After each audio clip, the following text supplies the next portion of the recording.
Thank you to everyone for joining us as we have a conversation about COVID-19 and our community's response.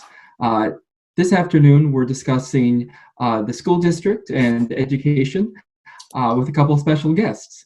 But before we turn things over to them, in case you don't know me, I'm Jack Lewis. I'm one of the representatives here in Framingham. I represent about a third of Framingham, mostly the area downtown and the south side. And I also have the great honor of representing the town of Ashland. And I'm Carmine Gentile. I'm happy and proud to represent Precinct 3 in Saxonville, Framingham. I also represent the town of Sudbury, Precincts 1, 2, and 3 in Wayland, and several precincts in the city of Marlborough. And I'm Maria Robinson, and I get the joy of the rest of Framingham, the remaining 2/3 or so. And today we are delighted to have two guests with us, two people that I suspect many of our viewers are very familiar with, but wanted to be able to have a conversation with them about what's going on in the Framingham Public Schools, which is obviously a big undertaking right now. So we're thrilled to have Dr. Bob Tremblay here with us, who is the superintendent of the Framingham Public Schools and the chair of our school committee and one of my favorite constituents, Adam Freudberg, here to talk a little bit about what's going on. But Jack, I think you had the honor of the first question here today.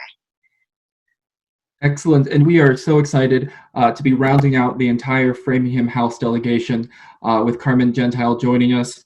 Carmine, I'm drinking a Moxie during this teletown hall in honor of you and your like of this interesting flavor. But to pivot back to education, I know that my phone, I get a text message and it rings every week.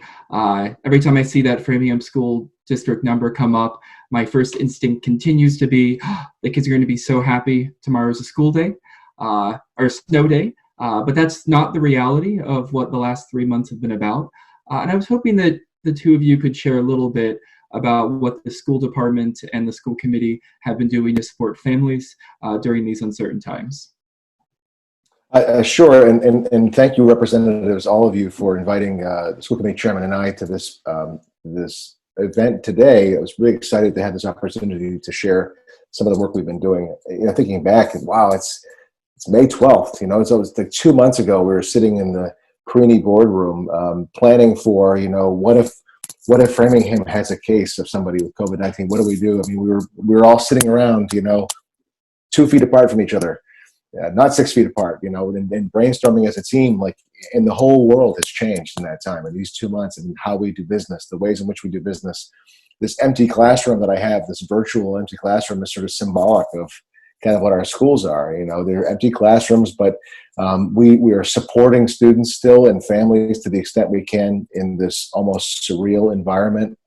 When we began the time out of school, we never expected that we would be out for the remainder of the year, right? We figured we would be out for the weekend. In fact, I made a decision initially to close just from Friday through Sunday, with the intention of coming back on Monday. In that time span, we expanded it to 2 weeks. And in that 2-week window, the governor expanded an additional week to 3 weeks to have sort of unity across the Commonwealth. That later got expanded, as you know, to the rest of the school year. With now, what do? We've literally walked away from our offices and our classrooms with things left behind, desks full of things, lockers full of things, musical instruments.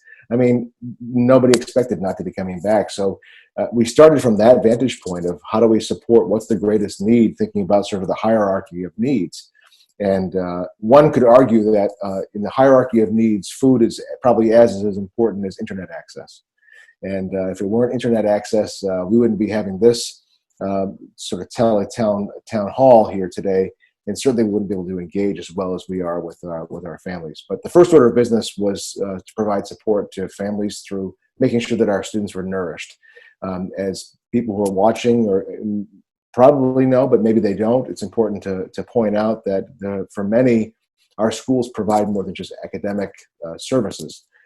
Sometimes the meals that we serve are the meals that family will eat in a day, the children will have in a day. And when the schools have to provide that, we take that very seriously. We know that when a child is nourished, they'll be ready to learn. So we made it the first priority. We continue to do that, working with our food service and with all of our community partners, actually. As many of you know on this call, but people who are watching should know, we've done a lot of great work in creating collaborations within the city. It is one Framingham, and it's not so much a school department initiative or a city initiative. It's our initiative, how we're taking care of our entire city together. And that's been a daily conversation. And so providing food was step number one. The second part of the resources was providing access to technology. That proved to be a bit of a challenge because at the time that we started handing out Chromebooks, we did that just ahead of the governor's announcement of sort of this quarantine world that we've come to know. At the time, there weren't those kinds of restrictions really of staying at home or the kinds of restrictions that we experience now. We were able to distribute about 3,500 Chromebooks to date, and also providing access to families through wireless internet access providers, whether it's through Verizon or Comcast, and various programs that they have to make technology internet access affordable and available. We also sent out hotspots, over 300 of these little sort of internet access devices that we're paying for to provide families access to that.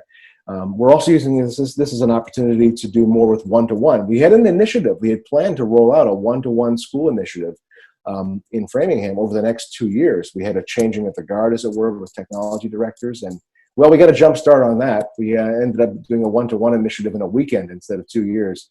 And so we're continuing to try to get Chromebooks into the hands of students, and not just one per family, as was our initial effort, but we're trying to get it into the hands of all children, as we know that many of the parents are working from home and have been for the last couple of months, and one device makes it very difficult for a family to share, especially if you have large numbers of children. So these have been some of the challenges we've been facing sort of day to day to day, and all of this is like technical challenges, making sure people have the basics: food, internet access. Forget about all the details that go along with the actual student engagement and academic and teaching and learning. So I don't want to take up the whole time. I'll let Adam comment as well. But the school committee has been a tremendous supporter of ours in this work. They've provided us with the budget support that we need to make sure that we can roll out the resources that our families need. I'm very proud to say that we have enough devices for every child in Framingham, so there's not a shortage. This is not a cry for, we need Chromebooks, we need your help, we need a GoFundMe page. That is not the case here. We have enough devices. It's a matter of just getting them in the right hands of our students and doing that in a safe way. So those have been the two primary resource efforts that we've put in place, in addition to the obvious teaching and learning engagement. But I'll turn it over to Adam to add some comments to that as well. Thank you, Dr. Tremblay. I appreciate that, and thanks to our wonderful 3 state representatives for the invitation to come on your live chat today. You've all been tremendous supporters of education in the past, and never more so during crisis. And together with what you and Senator Spilka do for Framingham, we have a very strong delegation. I appreciate that. So you invited us here today just for a check-in. I will just echo what Dr. Tremblay said, that what the school district has done for connectivity, food services, mental health support, and just letting everyone know about the resources in our city across all municipal departments has been very good. Obviously, there's challenges here, and this is unprecedented, but I'm very pleased with the school district response, and from our superintendent leading the way with his team. A lot of the things that he talked about, the groundwork had been laid unintentionally for years for moments like this, such as the one-to-one Chromebook initiative. That turned out to be a very positive strategic plan addition that was put in more than a year and a half ago. And I credit not just the superintendent, but my colleagues, Jeff Epstein, Tiffany Maskell, and really everyone. It was kind of unanimous through all the talk, but really Jeff and Tiffany pushed that to be on agendas constantly. And Tiffany made the motion recently to ensure that every student, not just every household, could receive a Chromebook upon request during this crisis. So that was a very big deal. And to our partners in the technology department, just the way they distributed this is very impressive. And it's not something that's in anyone's training or job description. And so that's very much appreciated. So the role of the school committee, in my view, in cases like this, is to support leadership, ask the tough questions, pass on ideas, but also not get in the way of the day-to-day operations. Oftentimes, people refer to school committees as like board of directors and the superintendents like the CEOs. While we're no means a business, that model of staying out of the way of the day-to-day operations is something, for the most part, that that I think we need to do and must do. The role of the school committee in normal times is manage the budget, work with, oversee, and evaluate the superintendent, and develop and create policy. I'd add a fourth unofficial way, in my view, which is crisis management. And ever since this crisis happened in March, we've been meeting virtually, thanks to the Governor and Attorney General's new rules to allow that to happen. Thanks to Zoom and other virtual platforms, we've been able to continue. And the government channel, government needs to continue to be accessible in this new era. And thanks to technology, we can do that. So the school committee has been meeting on an approximately bi-weekly basis with subcommittees in between. Everything is also on Facebook Live, government channel, recordings online, minutes, just like the past. Everything still has to be transparent and online. And we're continuing to move forward with big projects that are impacted by COVID, as well as other projects that can still move forward in the COVID time. For example, it takes, under the MSBA standards, the Mass School Building Authority, 3 to 12 years to build a new school. You were all there testifying in front of the MSBA board about the importance of Fuller, and thank you for that. And now it's time, even though we're in this kind of pause of spending, and let me be clear, no one's asking for a new school at any time soon while the fiscal uncertainty is still there. But because it takes 3 to 12 years, we did team up with the superintendent, and we did hear the results of a report that was recently paid for by the city council, mayor, and school committee's approval to hear about what it would take to build a new school, a new elementary school on the south side. We have enrollment growth. We also have an equity challenge with 6 elementary schools on the north and 3 on the south, and 2 are kind of right on the border of the south. So we have a major gap in where our elementary schools are located. And this can also be a cost savings in the long term when it comes to bus transportation. If we can build a school where the students are, that reduces the need for certain bus routes. And so we're moving all that forward. There's a 100+ page report. There's a school committee meeting on that. That's just one of many examples of the type of long-term planning that we're continuing on, not to let COVID get in the way, but being mindful of the impact of COVID on long-term planning. Just got off another call with the superintendent earlier today on how to move a solar project forward at Brophy Elementary School, as well as the Fuller School. There's a lot of legal process that has to happen before we can do that. So we're getting that ready to schedule votes as soon as possible on the school committee's agenda. So we keep all that moving with the understanding that this is a crisis. People are suffering, and we need to be there. Government needs to be there for the people of Framingham. And it's extremely challenging, but the staff have surprised me in so many positive ways. Just the stories you hear, the people going above and beyond. And, we just need to do all we can to keep everyone connected, because the social, emotional connections to me are just as important, if not even more important than, addition, subtraction, and everything else going on in the curriculum. That's obviously key, and we obviously need to prepare and make up for these education gaps. But because of these all-star educators, these gaps are going to be a lot less. And because of the Chromebook distribution and the superintendent and Anne at the technology director's team, every gap is going to be managed to the best of our ability during this crisis. And that's all we can do and all we can continue to do. So thanks again for inviting me here, and I'm happy to take any questions. Absolutely. And Jack and I have the privilege of educating our kids in the Framingham Public Schools. So we have this very specific view into what's happening, but I completely agree on the social emotional learning. And I know Framingham has been, at the forefront of a lot of that work. Again, thanks to Senator Spilka for really pushing for those types of programs. But the joke that you've all heard me made many times is, if my kid learns anything in middle school of math or science, that's great. But as long as she learns to be a decent human being in middle school, I will be very, very happy, because those years are not easy, to say the least. But I will also note that your teachers are doing a great job staying on top of students. We get notes if things didn't get turned in or you miss a call or something. They're really staying on top of all of that, and that's impressive to see. And I know we've heard from so many teachers where they have such incredible experiences being able to see their students online, even if they're not able to be with them in the classroom. And that's important for them. And I know that it's incredibly important for all the students. Adam, you said the B word, buses. I'm okay. Do you want to talk a little bit about what's going on with buses? I know you've fielded a lot of questions, and some people have seen the response and some people haven't. So just to give folks some clarity on what's going on there. Sure. Do you mean specific to just busing in general and what the crisis of last fall, or do you mean bus fee reimbursements, or both? Or both. The reimbursement was a very pleasant surprise to me, honestly. Yeah, well, that to me was simple, and the committee voted unanimously to go along with the FPS recommendation that, it made sense. If people pay a fee to receive a service and they don't receive that service, they're entitled to a refund. And while we didn't have to give a refund, it was the right thing to do. And so it's a major process from a kind of people working remotely and going through 1,006 people who are getting refunds and getting them checks as soon as possible. So thank you to all the staff doing that. But absolutely, that's the people's fee that they paid, and it needs to go back. Same goes for high school parking fees.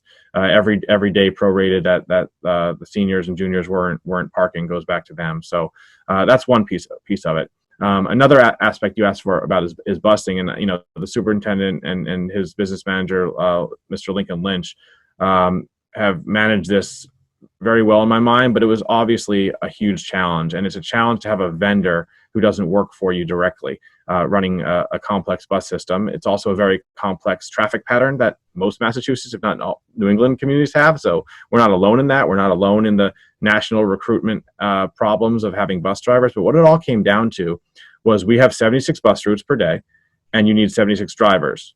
One driver causes minor delays, but every other driver that's absent causes a major domino effect. And that's what we saw far too often over the fall. We came together, we sent a breach of contract letter, we had a public forum to put the contractor out there publicly, and it worked. If you look at the data from last fall versus how many absences there were per day, when you see 8, 7, 5, 2, 5, 2, and then January, February went to 1, 1, 1, 0, 0, 0, 0, 0, and we kept seeing zeros of absences. The complaints stopped because the buses were on time, except for, of course, the usual things like weather and traffic that you can't stop. So credit to this contractor for hearing us and for stepping up, and to the FPS team for what they did. And we are, can't speculate about next year. If it was a normal year, I'm very confident that the contractor would come through again and stick to what they just did. But it's too soon in my mind to speculate about the public health crisis and what school is going to look like yet. We're waiting for state and federal guidance on all that, and we'll obviously react accordingly.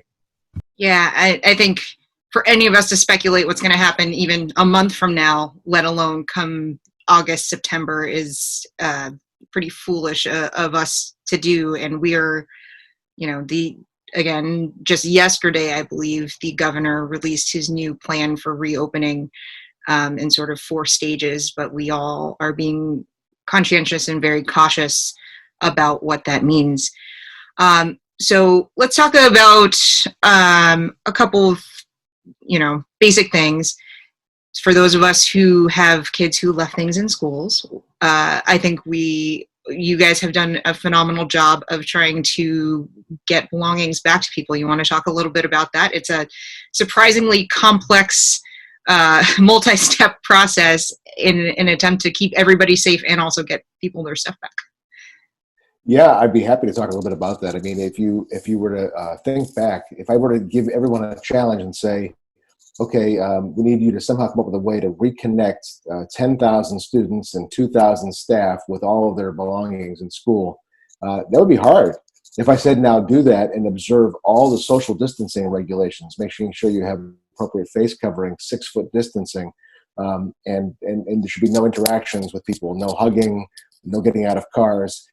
That is a monumental task. So we took our team and broke it into smaller groupings, and we did a pilot actually just very successfully with Potter Road as a starting point. And in fact, just before the meetings I had today, I was looking at some communication from Larry Wolpe, the principal there, who shared out, hey, here are the lessons learned as the first school that went through this process. And, communication is really what the key is here, because we've given very specific times for when staff can come into the school to get their belongings, because as I mentioned before, everyone left, fully anticipating coming back, not thinking about being gone for the summer. Think about some of the nuances of this, things that you may not think of. I mean, you think about the stuff that students may have left in their locker, jackets and things like that, but let alone the ham sandwiches and things that we found in some of our lockers, lunches that were left behind, which could cause other kinds of problems if we don't get rid of those items. But like science labs were left, chemicals that had to be appropriately stored, musical instruments. Families are paying maybe $40 a month for a rental fee, and we worked with Music and Arts, one of our vendors, to give a shout out to them, who've waived those fees for families whose instruments were unavailable to them, for children who couldn't practice. And that's a huge leap for a vendor to make. to say, but even before that, we thought, well, wouldn't this be a great way for kids to actually engage too, in something besides a computer?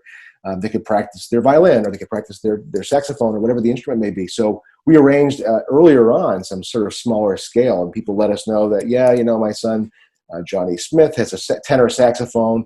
He left it in the band room at Walsh, or it might have been in the classroom. We're really not sure. So we went around and we found them all. It's like a scavenger hunt. And, we did that with the appropriate distancing and the safety, PPE and so forth. And then we came up with a system. We learned this from the Chromebooks, which, by the way, I know there was some discussion about whether or not the Chromebooks were just handed out without any sort of documentation of the asset. But in every case of the Chromebooks, we scanned them, we handed them to the students, so we know every student who has them and which Chromebook they have. With musical instruments, we got smarter with the process, and we asked when families came to pick up their instrument, they would have a placard, and on the placard would be the name of the child, be the kind of instrument. So there was not even any interaction. Windows were closed. They would pop the trunk and say, Bob Tremblay left his trumpet. Pop the trunk. I already have the day before we went and we prepped everything. So I grabbed Bob Tremblay's trumpet, opened the trunk, put it in the trunk, and off they went. And so that was a really important lesson for us, because that set the stage now for what we're doing is over the next 3 weeks is we're opening up. We sent out a survey to families, as you may have seen, and we are asking families, if you left something behind, or your child left something behind, what is it? Where is it? What does it look like? And we inventoried more than 2,000 responses across the district. And we're literally doing this scavenger hunt to reconnect students with their belongings. And our teachers are actually going to be coming in, and they're going to be bagging up all the items from the elementary level, bagging up items from student desks or in their little cubbies, and they'll be labeling those bags. And so even if a family didn't submit the survey, we'll still have it alphabetized, ready to go. So if the parent does show up in line, we'll know the name of the child, and we'll grab the bag and put it in the trunk of that car. So we really try to think through all of these systems. And it's like, our leadership team in the district meets every single morning. We talk about these. We work into smaller task forces to hammer out those specific details. And then when we think we have it pretty tight, we run all of that by the city's Department of Public Health, and make sure that Dr. Wong gives it a final stamp of approval. And if it meets Dr. Wong's muster, then we roll it out. And we roll it out, and then we ask for feedback, and we make sure we did it right. And I think we're ready to go full scale. So starting next Monday through the first full week of June, we'll be doing this. Some of the challenges that we found were, what if Mrs. Smith and Mrs. Jones work in a classroom together? One's a regular education teacher, one's a special education teacher. But we can't have Mrs. Smith and Mrs. Jones come at the same time, because we can't really ensure that they're not going to be interacting and getting in the way of the sort of social distancing. And so we've scheduled them so they're on different days, and really we're very intentional. It's taken us, I don't know how many hours to put together this team. What I did was I asked our leadership team, I broke them all into these sort of team captains, and we took on all these different tasks, like reconnecting belongings with kids and teachers. Then the whole separate task around, what about diplomas and graduation and senior activities and scholarships? I mean, as you start brainstorming a list of all the things that you typically do in the last 3 months of school, you start getting into 7-8 pages of just itemized things to be done. It's like the worst things to do list you could imagine ever encountering. And so I said, the best way to do this is to assign team captains among their senior leadership team. And I asked our team captains to grab anything on the list that they're passionate about. If you love to organize people, then you should be on a team to work to figure out the reconnection of logistics. And so the sort of math-minded engineering type people jumped on that one. If something else was of interest yours, and then once we did that, we were left with a lot of miscellaneous pieces, and people grabbed onto those, and then we assigned task forces so that everybody had 8 to 10 tasks they would take on. So that was the way we approached this, really thoughtfully. And again, based on what we did so far with the science and chemicals at the high school being safely stored, the report on that was very positive. The department heads getting in there to put things away. That went well. And we always have a senior leader, member of our team, who's there stationed at the lobby the entire day. Just if there's nothing more than to make that acquaintance with the teacher, let them know, how are you doing? Is a check-in? Are you okay? Is your family okay? Because amidst all of this, we have life. We have families that are taking care of sick loved ones. We've had sadly, we've had family members of our team who've passed as a result of COVID-19 in other states or other countries. So we're trying to tend to the whole family that is our Framingham Public Schools, while at the same time tending to the needs of the community as we reconnect everybody. So there'll be a lot of belongings that are left, and they'll be available to be reclaimed, of course, in the fall if parents aren't able to come by. And for seniors who are not able to come and get the items that they need, we're going to make sure that they get right to their houses. We understand that not everybody has transportation, and so we're committed to that. We're committed to reconnecting. But what seems like a simple logistic, when you on scale of 10,000, is really a complex task. But that's the approach we're taking. So it may not be perfect, but I think it's pretty darn good. Sounds very good to me, Dr. Tremblay. Thank you, Representative. Do you have a message today for teachers, for your teachers? I gave them a nice message last week, thanking them for Teacher Appreciation Week. That might have gotten forgotten out there because they are working so hard. It's I'm impressed with our staff. I know that there's people who can raise a question and say, well, teachers they must be working less because they're not even in school, right? You could easily take a shot at that. But when you dial it back, and I happen to live with an educator, my wife has been working all morning. She's still working, preparing lessons, recognizing that when a student has a birthday, she dresses up and gets to the piano and sings happy birthday and sends them a personal message. So that's an example of teachers that I'm seeing in our district as well that are stepping up beyond even what they would be comfortable doing, because they realize that the need to connect with kids and families is greater than ever. And it's not just about being in a classroom and teaching them. It's about being almost part of their family and checking in and are you okay? So my message to the teachers is thank you. I thank you for being exceptional, for taking it above what we ever expected, and something that none of us were ever trained to do, and figuring it out as you go. And it's not perfect, and none of us are. And we all have kids that run around our own houses as we're trying to get the job done.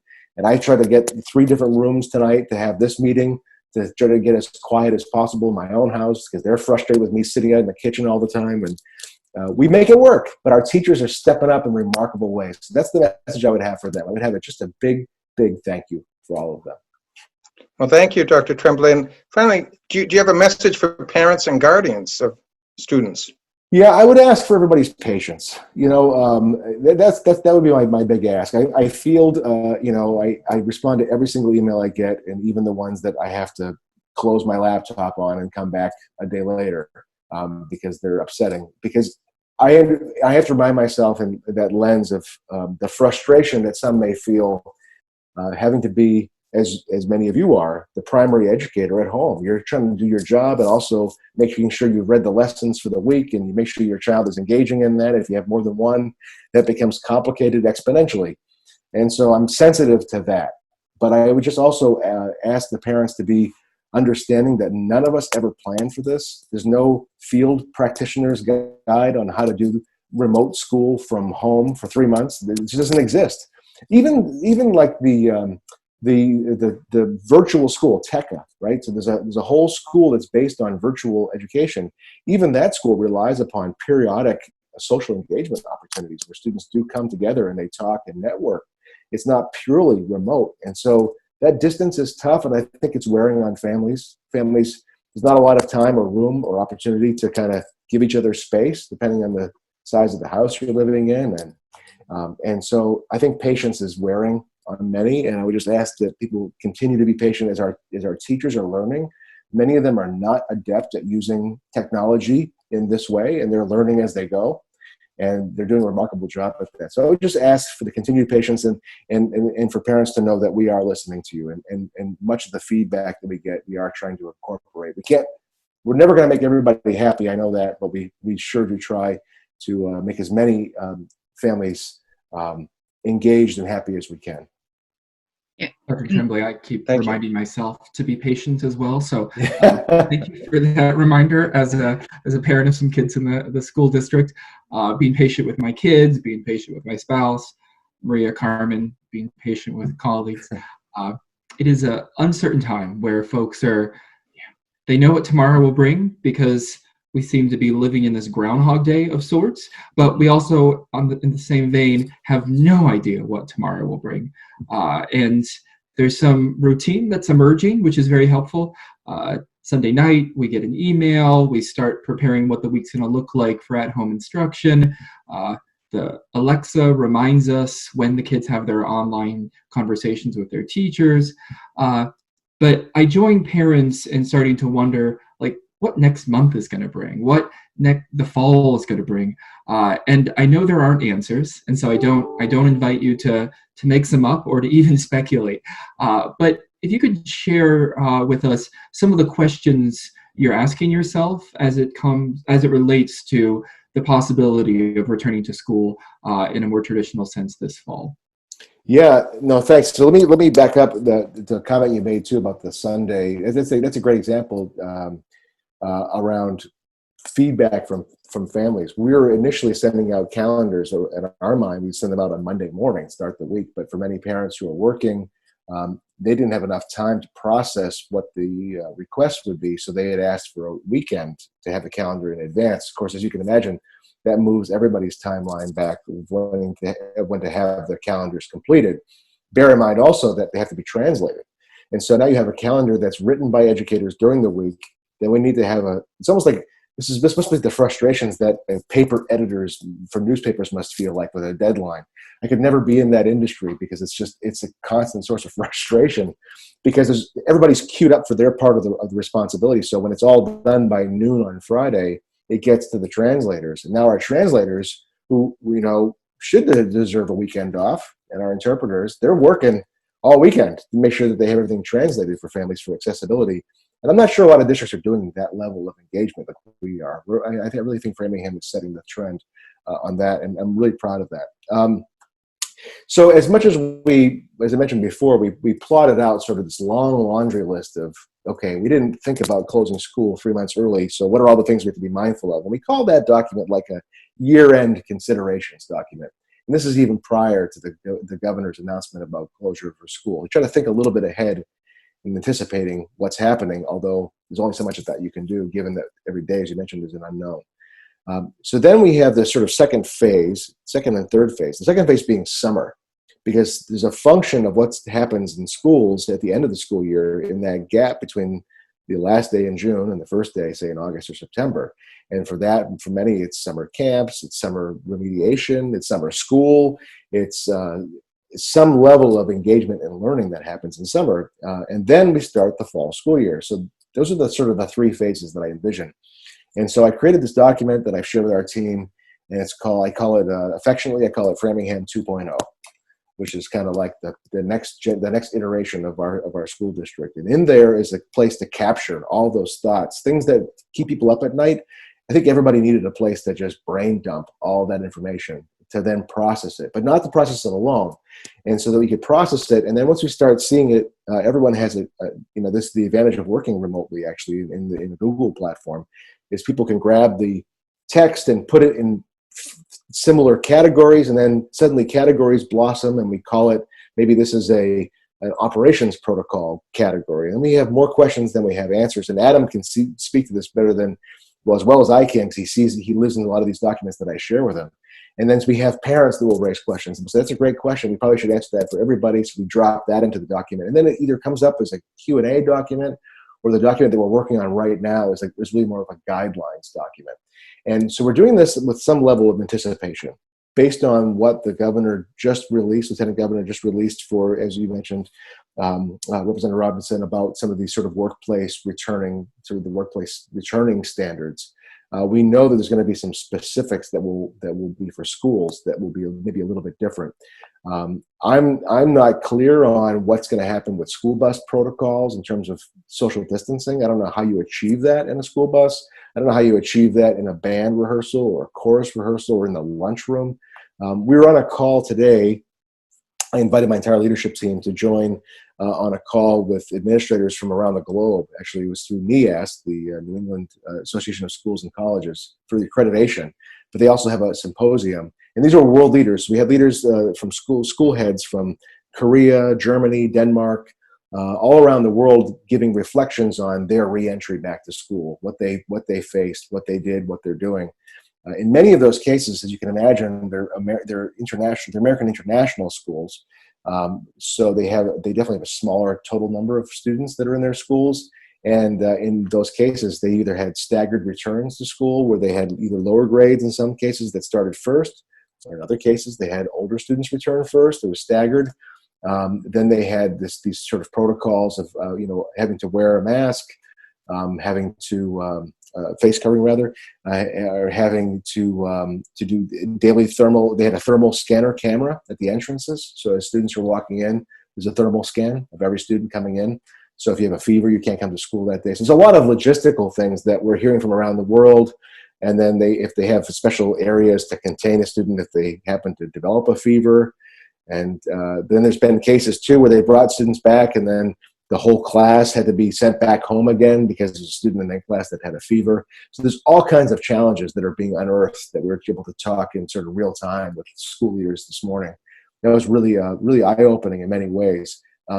But it was a cautionary tale that told me that we're really not ready.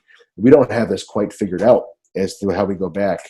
And so that's the part that we're plotting now is this next iteration, it's Framingham 2.0. And we're writing down all these thoughts in anticipation of what will come from the lieutenant governor's task force prior to the reopening of the economy, but also the separate DESE, the Department of Elementary and Secondary Education, has its own task force, as you know, and there are superintendent representatives that are on there. And I'll be interested to see the recommendations that come from that group as well. And then we're going to take those recommendations, reconcile it against our list of questions, concerns, or ideas, and get it to a working document that I hope to share out with the community.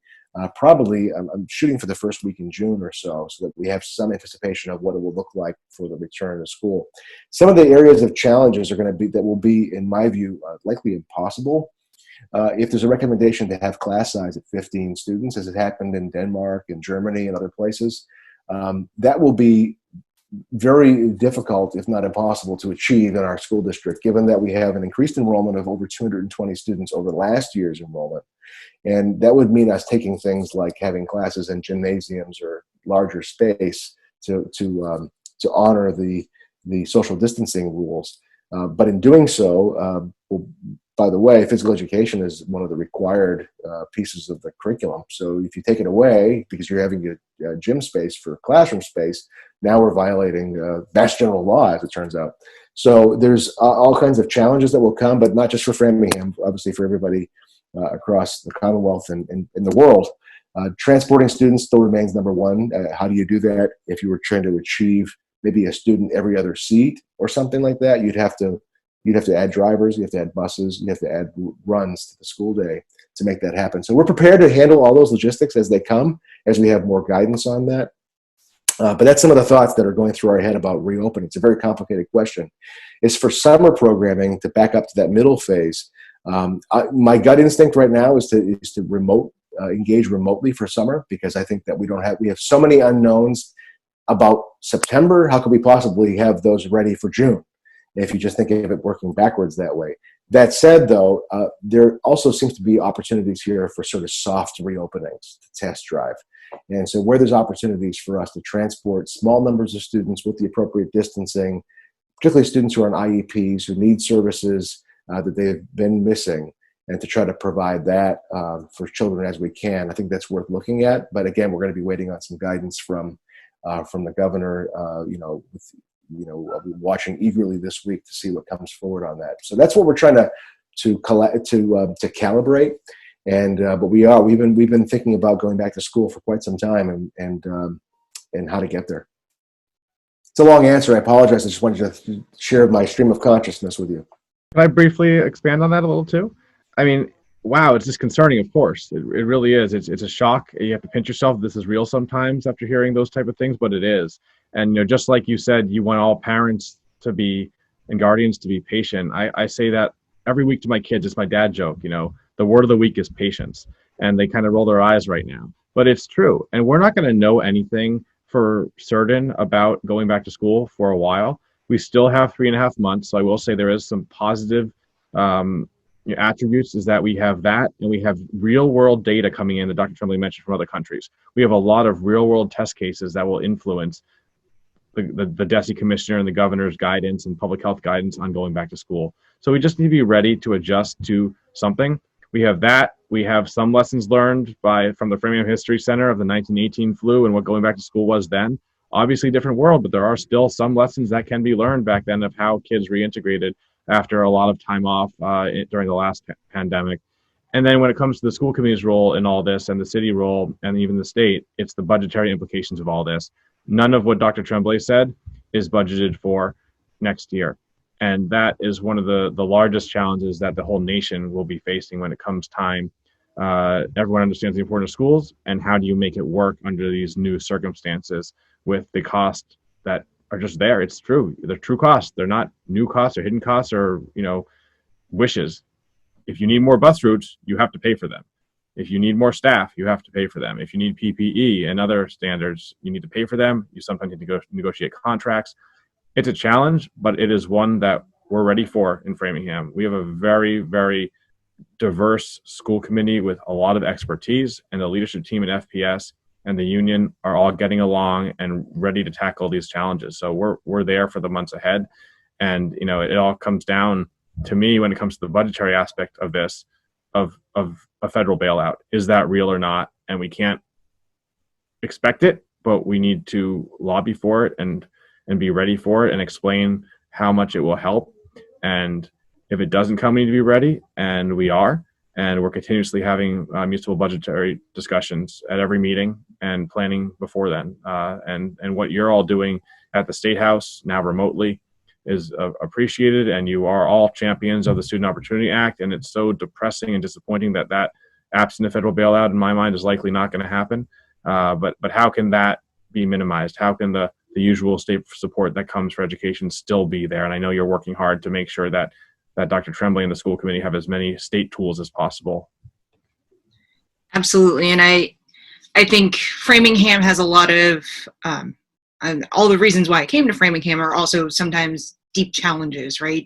The diversity of our school population and trying to achieve actual equity. I think about how many kids would do their homework at the library and have internet access, and that's just something that's not available to them now. So you had to go and get everyone hotspots, and AT&T and Verizon have been great about doing that for now. I hope that they continue to do that moving forward, but it's not necessarily something we can rely on as a free resource forever. And so we have to figure out how we can continue to get people the resources that they had publicly, but maybe through some sort of different avenue. Now through the schools. I mean, you are providing food in addition to education, in addition to internet services, in addition to mental health and emotional supports. So you're doing a little bit of everything in this, which is to say thank you, and greatly appreciated that you're getting all of this done all at the same time. And shout out to the teachers and the students in AP classes right now who I think are taking tests today and trying to figure that out. I'm giving you lots of 3 to 5 vibes here that you can get that, but that's not a typical situation for those students to be trying to take a really stressful test at home when your younger sibling is there screaming at you, or your mom is asking you to clean up your room at the same time, which I have been known to do on occasion, and then get yelled at to leave the room. But talking about folks at who are finishing their time with FPS, I know you guys have also put in some real thought and effort into making sure that our seniors have the send-off that they deserve. It's been a particularly disappointing season because all the fun stuff of being in 12th grade actually happens during these months, and we haven't seen a lot of that. I know that you put a survey out into the field, which I think is great, getting input from students into this decision making, and would love to hear any thoughts that you might have on that at the moment. Sure. It's funny you mentioned the AP. So I'm looking at, I'm at my son's desk right now for this call, and so this is his AP. We can't really see it. These are his AP notes because he had the AP exam today that he had to take. So it's kind of cool to be grounded in my own house by my own kids, and they're at various grade levels, to be reminded of the challenges they face in school, and so that helps keep it real for me. And he's also a senior, and so that keeps it real for me as well, because for that class of 2020, they really have been robbed of some rites of passage and some real key milestones. And so we did put a survey out. The high school did put a survey out to try to get interest from to find out what seniors would want to do. Would they want a virtual event? Would they want a drive-through or drive-in? There's all kinds of different models you probably have been seeing that are happening in various communities. But our seniors spoke, and they were very clear. They want an in-person experience, even if that means that there has to be sort of social distancing provisions, and they want to do it in the summertime. And so we're hoping that we'll do something in August. And there are other school districts that are doing the same, I believe, holding out for an in-person kind of what that looks like, and whether or not you'll have family members in the bleachers at Bowditch, as we have in past years. I'm not sure yet. It might be kids sort of across the entire Bowditch field, 6 feet apart, and we do something, but we'll find a way to make it work and to do our best to honor their interests. And there's other things like scholarship night or other events that are having to happen virtually just by circumstance, obviously. But we are trying to honor our seniors. There's some, there's some parent groups that are doing some initiatives as well, in terms of getting signs to students and just finding ways to celebrate our class of 2020. It's a tough year for them. We understand that. And we're just trying to hope that tomorrow, and as we have more information about the reopening of the economy and the world, maybe we'll have a better guidance as to how we can do that for our kids. And for right now, we're just trying to keep everybody safe, and hopefully they're understanding that.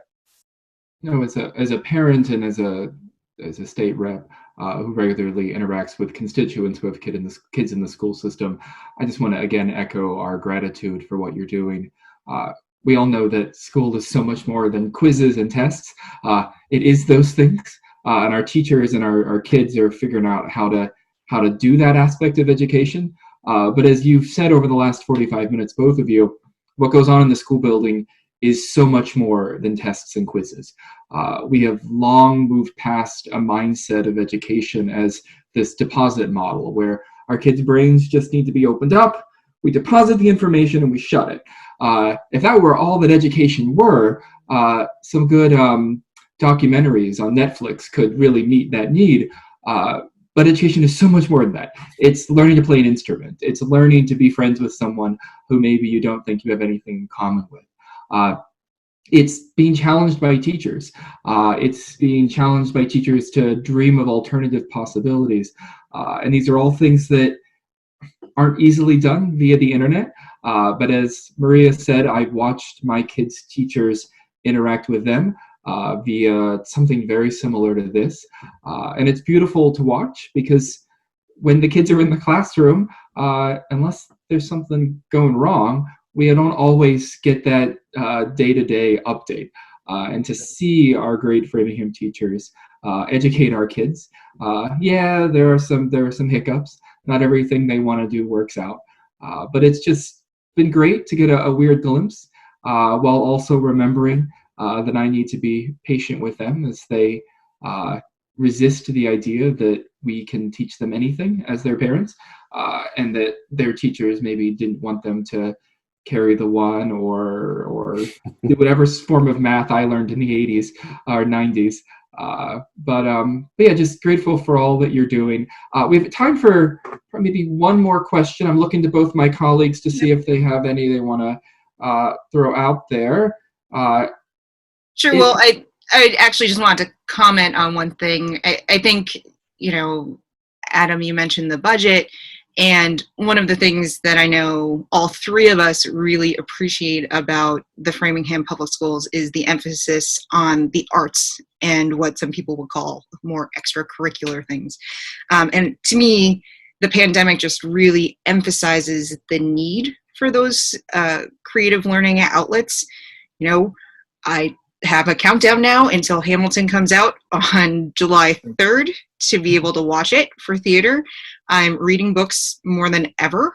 And, seeing the need for my child to go out and have physical activity every single day is super important. And the fact that you're making sure that all of those services are still there, even in a constrained environment, is incredibly important. And we're very appreciative of that, because I think that's part of what makes the Framingham Public Schools great, is how well-rounded kids are when they graduate from the school. So I just want to put out a word of appreciation on that. And we're big fans of all the teachers who teach art and music and theater in the school system, but making sure that we can keep supporting them, because I know sometimes when times get tough in school districts, hard choices need to be made, and oftentimes they're the first things to go. And that's not the case here, and we're very grateful. Education, I mean, it's the best investment that we can make, and there's no better investment than education. And so I'm very thankful to both you, Adam, and Dr. Tremblay for the time this afternoon, and looking forward to the days ahead. Yeah, and we can't do it alone, really. I mean, listen, I'm one of 9 school committee members, and my vote is just as important as all of them, so I cannot do this without them. And to have the breadth of expertise that they bring, Beverly Hugo as a substitute teacher, Karen Dempsey as the founder and former chair of the Disability Commission, Scott Walden as a professional project manager with a lot of long-term planning experience and what he brings to the table, Priscilla Sousa for her business connections and community responsibility and equity, Tiffany Maskell bringing that PTO board member and years of being a parent in the district and multiple schools, Jeff Epstein and his expertise in managing projects and solar and being an advocate for so many things and filling gaps. Jessica Barnhill, again, as a teacher and a health and wellness subcommittee chair, as a Natick educator, and Willie Labarge as a former town meeting member and a champion for equity. That team together, along with the mayor, who's an ex officio member, and then Nick Small, our student, we are a very, very impressive group in my mind. And obviously I have a little bias, but I believe that those 3 official tasks that the school committee is there for, we're laser focused on that, and we've added the 4th unofficial one of crisis management and teaming up to support the superintendent and FPS through these times. And there's a lot more challenges to come that we can't even anticipate. And I hope we can just continue these dialogues. And I know that you'll be there for us like you always have been as our state delegation. And as we go forward with the unknown of the budget and beyond, we just need to be mindful of the government services that we just need to continue to do our best to continue, because you just raised it today about the importance from food through social, emotional, and all in between. And those educators that I mentioned earlier were surprising me. I could have said amazing me, causing amazement. I'm just, the surprise came from when I saw a teacher video of a teacher doing the Macarena. A kid's going to remember that for life versus fractions. I hope they remember fractions too. But those are the type of things that I'm just so impressed with our educators and doing those things to reward kids with dancing and other things during these times. And those are the type of things that I hope we can flash forward years from now and be back allowed to be, 2 feet apart and beyond, and just remember the positives of coming together and how we did our best to have fun during it. I'd always be happy to join any of you in doing the Macarena if it helps to expand education. Just a shout out, I know Maria mentioned our love of the arts in Framingham Public Schools. The drama department wasn't able to compete in their wonderful show. I was so grateful I was able to see their competition show that was going to go on and hopefully go on to win states. They're doing great work with Donna and Chris on their Facebook page. Just a shout out to folks if they wanted to go to Framingham's Drama Club Facebook page. Jack has a very long held dream. So at the State House, there's this tradition that if you're the state champion in sports, you bring the team in and everybody stands up and claps for them, and it's a big honor. And Jack's like, I can't wait until we win state drama and we can bring all the drama kids in and make everybody stand up and clap for them. So someday we're going to achieve that, Jack.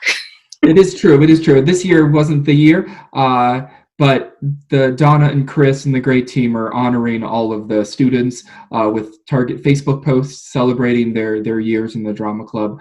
So just invite folks on Facebook to go and celebrate with them. Dr. Tremblay, I'm going to give you the last word as we sign off here. All right, fair enough. I want to echo Adam's points that he's made earlier about thanking all of you, and I certainly will pass that back to Chris Brindley and Donna Rosinski. But I want to thank all of you that we're with you on this in this chat today. But I also see you every single morning, and I think the community needs to know just how committed you are, how accessible all of you are as state representatives, and how in touch you are with your community. That's huge. That's really impressive, and my thanks and appreciation to all of you for what you do every day in steering us and supporting us and engaging with us. But I'll leave you with this final thought. This morning I had a chance to work with some third grade teachers. They invited me to join them on a play. So this is a little bit of a drama piece. They were learning about fables, and so they did the hare and the tortoise. And I think everyone knows the story, so I will spare you the details. My role was playing the role of the tortoise. No, spoiler alert. And so we recorded this video this morning. I swear to you, I was more nervous for that recording than I was for like managing a Zoom school committee meeting where I have to give an hour-long presentation. I had to make sure I get my part just right and come in at the right time, and it was great. But the point to be made here is the moral of the story, and the moral of the story is you need to take it slow, right? I mean, that's slowly but surely we'll get there, and you'll win the race. Slow and steady wins the race. And so we need to be reminded of the tortoise's message that I had the chance to remind myself of this morning. So I know we don't have all the answers. I know we have a lot to learn along the way. We'll do our best to communicate everything as often as we can to everybody so there's no surprises. But just remember what the tortoise said and what the tortoise did. He ran the race and he won the race, taking it slow and steady. So that's my moral sharing of the day. My story from this morning from the third grade. And I want to thank you again for letting us be part of this conversation today. And again, thank you so much, both of you, for joining us. Look forward to our next teletown hall. If you have any ideas, let us know. I think this is our 6th one with folks from the community. And we're definitely happy to make this a more regular thing during these uncertain times. Thank you so much, Adam and Bob, for joining us. And as always, if anyone has any questions, reach out to any of us. We're here to help. Stay safe, everyone.